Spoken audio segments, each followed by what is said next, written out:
جھارکھنڈ میں مسلمانوں کی لنچنگ کے واقعات کے بعد اب قبائلی عیسائیوں پر ہندو شرپسندوں کے حملے کی خبریں سامنے آئی ہیں۔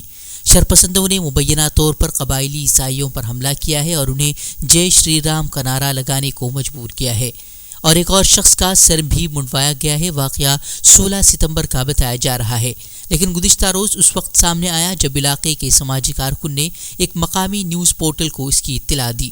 پولیس نے اب تک 4 ملزموں کو گرفتار کیا ہے، جبکہ بقیہ کو جلد گرفتار کرنے کی یقین دہانی کرائی ہے۔ واضح ہے کہ اس سے قبل سابقہ بی جے پی حکمرانی کے دوران یہاں گوکشی کے الزام میں مسلمانوں کی لنچنگ کے واقعات پیش آ چکے ہیں، لیکن کانگریس حکمرانی میں بھی اب اس طرح کا واقعہ پیش آیا ہے۔ دہلی فسادات کی ٹرمپ کرونالوجی سے اب دہلی پولیس نے یو ٹرن لے لیا ہے۔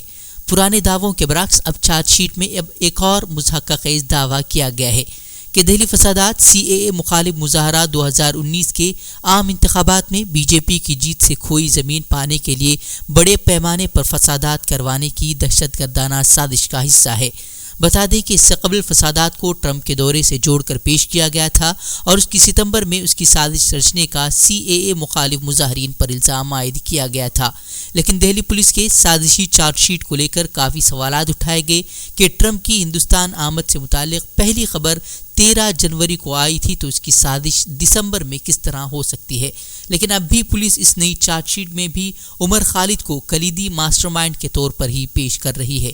بتاتے چلیں کہ خالد اور سی اے مخالف تحریک کے خلاف یہ الزام پہلی بار بھارتیہ جنتا پارٹی کی آئی ٹی سیل نے اور اس کے بعد وزیر داخلہ امت شاہ نے لگایا تھا۔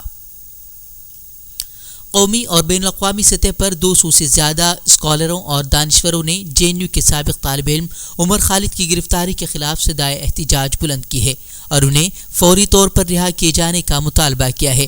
ادیبوں، مصنفوں، دانشوروں نے مشترکہ دستخط کے ساتھ مکتوب جاری کرتے ہوئے کہا ہے کہ سی اے اے اور این آر سی کے خلاف تحریک اور احتجاج میں حصہ لینے کے سبب عمر خالد کے خلاف جھوٹے مقدمات قائم کیے گئے ہیں اور دہلی فساد کی آڑ میں انہیں گرفتار کیا گیا۔ اسکالروں اور دانشوروں میں راج موہن گاندھی، عرفان حبیب، رومیلا تھاپڑ، ارونا رائے سمیت کئی اہم شخصیات شامل ہیں۔ شوپیاں میں رواں برس 18 جولائی کو ہونے والے مبینہ فرضی تصادم کی تحقیقات کے سلسلے میں لواحقین سے لیے گئے ڈی این اے کے نمونے اس تصادم میں مارے گئے 3 نوجوانوں کے ڈی این اے سے میچ کر گئے ہیں، جس کے بعد اب پولیس نے اپنی تفتیش میں مزید پہلوؤں کی جانچ کا اعلان کیا ہے تاکہ قاتلوں کو کسی بھی طرح سے راہ فرار نہ مل سکے۔ بتا دیں کہ ہندوستانی فوج کی 62 راشٹریہ رائفلز نے انٹیلیجنس رپورٹ ملنے کے دعوے کی بنیاد پر شوپیاں میں دہشت گردوں کی تلاشی آپریشن کے نام پر 3 نوجوانوں کو گولیاں مار کر ہلاک کر دیا تھا اور دعویٰ کیا گیا تھا کہ ان کے پاس سے ہتھیار برآمد کیے گئے ہیں اور انہیں ایک نئی دہشت گرد تنظیم کے جنگجو قرار دینے کی کوشش کی گئی تھی، جبکہ یہ تینوں لڑکے کام کی تلاش میں گھر سے نکلے تھے۔ این آئی اے نے القاعدہ سے تعلق رکھنے کے الزام میں مغربی بنگال سے سابق فوجی کے بیٹے کو گرفتار کیا ہے۔ بیٹے کی گرفتاری پر والد فراز منڈل کا کہنا ہے کہ اس نے بچپن سے فوج کی وردی دیکھی ہے، وہ ملک سے غداری نہیں کر سکتا۔ انہوں نے غیر جانبدارانہ تحقیقات کا مطالبہ کرتے ہوئے کہا ہے کہ ہمیں بھی اپنی بے گناہی ثابت کرنے کا موقع ملنا چاہیے۔ یاد رہے کہ قومی تفتیشی ایجنسی این آئی اے نے گزشتہ دنوں پریس بیان جاری کرتے ہوئے کیرل کے ایرناکولم اور مرشد آباد میں مشترکہ آپریشن کر کے پاکستان حمایت یافتہ القاعدہ سے تعلق رکھنے کے الزام میں 9 افراد کو گرفتار کرنے کا دعویٰ کیا ہے۔ بہار اسمبلی انتخابات کی تاریخوں کا اعلان ہو گیا ہے۔ بہار اسمبلی انتخابات کے لیے 3 مرحلوں میں 28 اکتوبر، 3 نومبر اور 7 نومبر کو ووٹنگ ہوگی، جبکہ تمام مرحلوں کے لیے ووٹوں کی گنتی 10 نومبر کو ہوگی۔ اس اعلان کے ساتھ ہی بہار میں انتخابی ضابطۂ اخلاق نافذ ہو گیا ہے۔ کمیشن نے کہا ہے کہ حفاظتی انتظامات اور تہواروں کے مد نظر بہار انتخابات کے مرحلے کم کیے گئے ہیں۔ کانگریس نے انتخابات کے اعلان کا خیر مقدم کرتے ہوئے کہا ہے کہ بہار کے عوام وزیر اعلیٰ نتیش کمار کی بدتر حکمرانی سے تنگ آ گئے ہیں اور اس سے نجات حاصل کرنا چاہتے ہیں۔ کانگریس بہار کے incharge general secretary Shakti Singh Goel نے کہا ہے کہ بہار اسمبلی کا الیکشن سیاسی جماعتوں کے درمیان نہیں بلکہ بہار کے عوام کے اہم امور اور نتیش حکومت کی بد انتظامی کے درمیان ہونے جا رہا ہے۔ سینئر صحافی اور زرعی معاملوں کے جانکار پی سائنات نے مودی سرکار کے ذریعے حال ہی میں لائے گئے 3 زرعی آرڈیننس کو تنقید کا نشانہ بناتے ہوئے کہا ہے کہ اگر سرکار کا دعویٰ ہے کہ ایم ایس پی کا نظام ختم نہیں ہوگا تو انہیں قانون لا کر اس کو یقینی بنانا چاہیے۔ انہوں نے کہا کہ اس بل کا مقصد یہ ہونا چاہیے کہ ایم ایس پی جس کا بی جے پی نے سال 2014 میں وعدہ کیا تھا اس کی گارنٹی ہوگی۔ بڑے تاجر کمپنیاں یا کوئی بھی خریدار ایم ایس پی سے کم دام پر زرعی پیداوار نہیں خریدیں۔ پی سائنات نے کہا ہے کہ اس کے ساتھ ہی گارنٹی کے ساتھ کسانوں سے خریداری ہونی چاہیے تاکہ ایم ایس پی مذاق بن کر نہ رہ جائے۔ سینئر صحافی نے کسانوں کی آمدنی دگنی کرنے کے لیے زرعی قرض معاف کرنے کی بھی مانگ کی ہے۔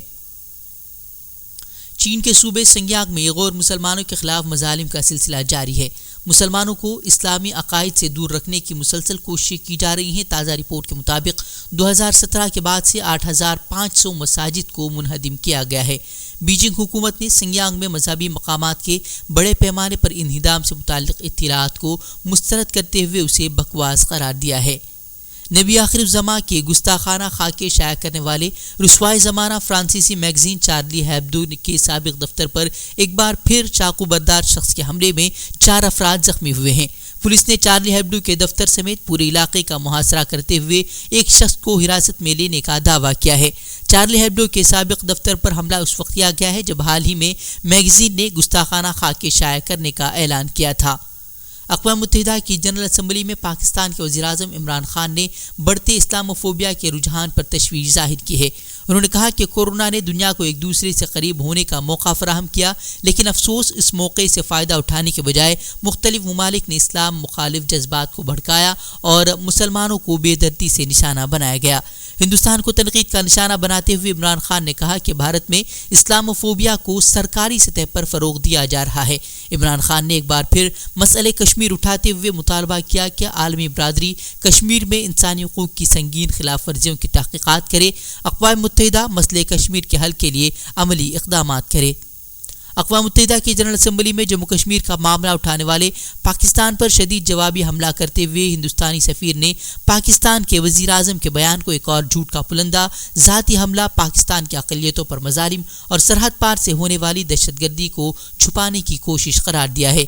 انہوں نے کہا کہ 70 سالوں میں دہشت گردی ہی پاکستان کا واحد فخر ہے۔